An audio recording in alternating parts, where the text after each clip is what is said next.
I said this earlier in the show, but I'll just repeat myself on this. I have covered LSU, some people know, for some time now, since 2017, and have seen a lot of teams or a lot of guys come and go, a lot of quarterbacks, a lot of players. Covered them, obviously, in the 2019 season when they won the national title and had guys like Joe Burrow, Jamar Chase, Justin Jefferson, which were the premier names. Had the down years with Ed Orgeron. And then Brian Kelly comes in, and one of his first acts is to go out and get a transfer portal quarterback named Jayden Daniels. And, Joe, I'm old enough to remember where Arizona State players were taking shit out of his locker and putting it in trash bags when he was coming to LSU. But nevertheless, Jayden Daniels, in his 2-year span this past year, obviously, Joe, we're talking about almost 5,000 yards of total offense, 50 touchdowns on the year in the SEC. What he did not only through the air, but with his legs, he is by far, to me, not only the best player this year, I could make the argument that he's one of the better players that we've seen from a dual threat standpoint in quite some time. Because it's one thing if you're just doing everything through the air, right? Like if you're throwing for 4,000 yards, 40 touchdowns, that's a hell of a year. Joe, what that kid does with his legs separates him from so many different people. I've said this before. I'll say it again. To me, as an LSU fan, he's the second best player in LSU's history.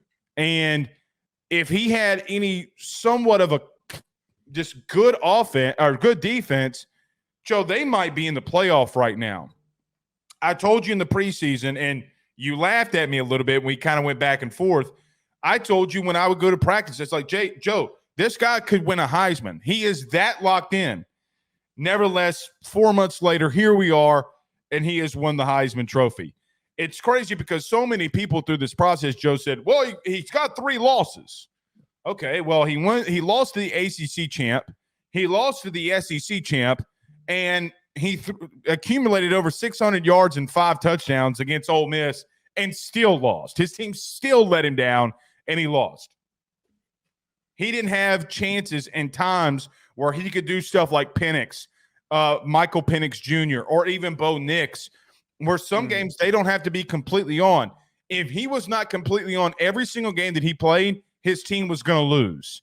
He's the best player in college football, man, to me. And you could say I'm biased. You can say whatever you want to about me. But I would love for anybody, Ryan Leaf, to come at me and say that he wasn't the best player in the country. You can say I'm biased just as much as he is with the Pac-12, but it's his legs that separated everything for me this past year. I think if we look at the progression that Jayden Daniels had from last year to this year, you saw a lot of positive traits. You saw a football player that was a great athlete that, you know, he could make a number of impactful throws on the field. But for me, why I was always a little wary on him and why I don't think I was as bullish, and I'm not as connected to the LSU program as you, that I would know he's taking these steps forward. But I was a little wary on how he could do driving the ball down the field, through the middle of the field, on deep parts of the field, and connecting with his very talented receivers. This year, I saw a lot more decisiveness and just tremendous delivery of where he was placing the football. There was just pinpoint accuracy, tons and tons of big-time throws. I know PFF has a statistic that they calculate that is like number of big-time throws. I don't know what Jayden Daniels had, but I'm sure that he leads that category because of all the ridiculous passes that he threw in the Ole Miss game, the Mizzou game, against Alabama. On every single stage, every situation that he was asked to step up and to keep his team in the conversation, he did exactly that. I think it's lazy and stupid for people to do if it wasn't for Georgia State, he wouldn't have been the Heisman winner. Yeah, of course he threw a shit ton of touchdowns and yards against Georgia State, who's one of the more mediocre teams in college football. But you clearly weren't watching him against Alabama, against Ole Miss, against Mizzou, against Florida State. You weren't paying attention, and you're providing a take without having any evidence to support it. People just want to knock him for the 3 losses, and I was one of those people. But you can't ignore the statistics that he put up, deserving to be the best player in college football. You put him on Washington, obviously they're still undefeated, but they're the best team in the country. You put him on Oregon, they beat Washington those 2 times. You put him on Michigan, they're the best team in the country. You put them on Alabama, they don't lose to Texas. That's the difference here. And I think that that's what needs to be remembered when we talk about the best player in the country. If we shuffle around and we put that guy on some of these other better teams that had better defenses, our perception of Jayden Daniels would be completely different. It's no knock on the guys behind him. It's just that his results that he had on the field were so significant, they were so tremendous that we have to give him this award. Well, I'm also old enough to remember when I came on the show and I went on my other show, AYS, and Jayden Daniels in the beginning of the season was plus 4,000 to win the Heisman. Just throwing this out there. There was a guy, he's about 6'3", 290. Put $100 on him to win the Heisman. So cha-ching, cha-ching. Merry Christmas. So wait, what is that? What did you make? 400? That's 4,000. 4,000. Shit. Yeah. Shit. Mm-hmm. Damn. Yeah, I know. How about that? It's a lot of bread. It's a lot of bread, and it's Christmas time. Look, Joe, I think I agree with you. It was a lot of people that needed to see him progress and do things that he didn't do last year with his arm.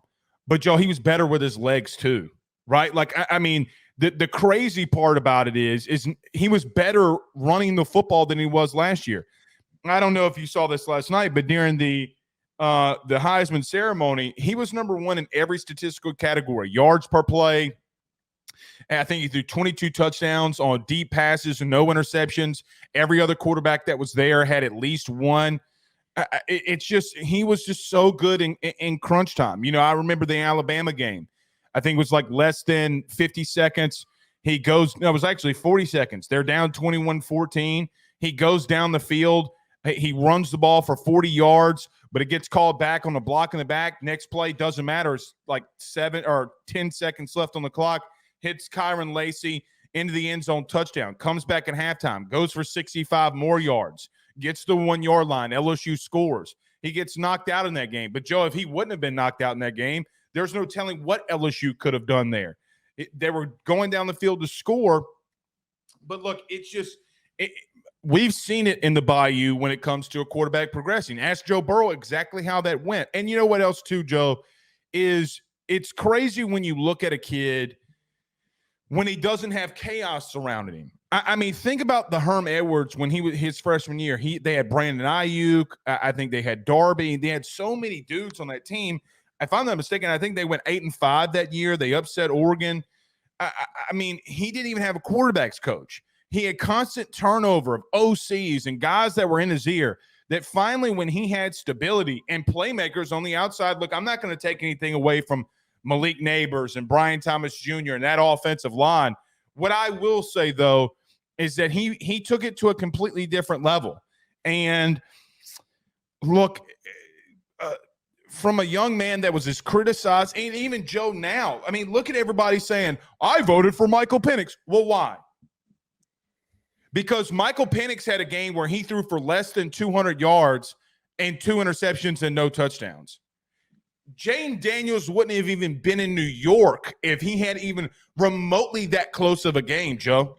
Not well, I don't get. Yeah, you're right sick, though. But there's if Jayden Daniels had a number like bad game or two, the same amount of bad games as Michael Penix, you're right because he lost 3 games. Okay, like we can't ignore that those losses still don't come into the argument. But what I'm saying is that the team around Penix won in those games. Penix didn't do it. He had to be exceptional every single day. Every single day. I don't disagree with that. And here's where I think you and I start to disagree here is that I don't think it's wrong for people to have voted for Michael Penix. I don't think it necessarily was like a unanimous decision that I would have picked Jayden Daniels, to clarify here. But anyone who picked Michael Penix, I don't think is in the wrong for making that decision because there was 80-something ballots, but they left Jayden Daniels off of it. Those people are stupid. But to have voted for Michael Penix is that there weren't that many people that voted for Michael Penix as the number 1 guy. He ended up having so many points because I think he was like almost so significantly rated and picked as the second guy that amount of points put him closer to Jayden Daniels. But again, what he did this year still led college football in passing yards. Yes, He had a couple of shaky games, but he still was the leader of the second best team in college football this year. I'd say it's more than shaky. I'd say he vastly underperformed. his best performances came against the best teams that they played. USC, against Utah, and against Oregon twice. That's why the argument is justifiable. And if Jayden Daniels doesn't exist, he would have won the Heisman this year. Well, I hate because I saw a comment in the chat. Well, Jayden didn't win the big game this year. He beat Mizzou. He scored 49 points against Ole Miss. Look what he did against Alabama. It's not his fault that the other rest of his team sucks. I mean, Lamar, RG3, like some of the casuals are acting like this is unprecedented. It's not unprecedented. See, again, what I think makes him so much greater and why I don't think that and look, again, this is going to go down as people saying I'm biased, why you can't vote for a Penix and why in this Sam Hill, you can't vote for a guy like Marvin Harrison Jr. or even Bo Nix. Joe, there's games where they vastly underperformed, right? Like vastly underperformed.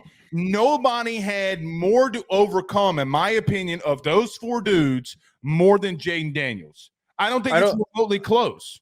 Make sure you check out Bet Online for all of your sports betting needs. For anything that I do betting related, I go on over to betonline.ag and I use promo code BELIEVE50. BetOnline has all of the latest updated odds for the NFL and college football seasons.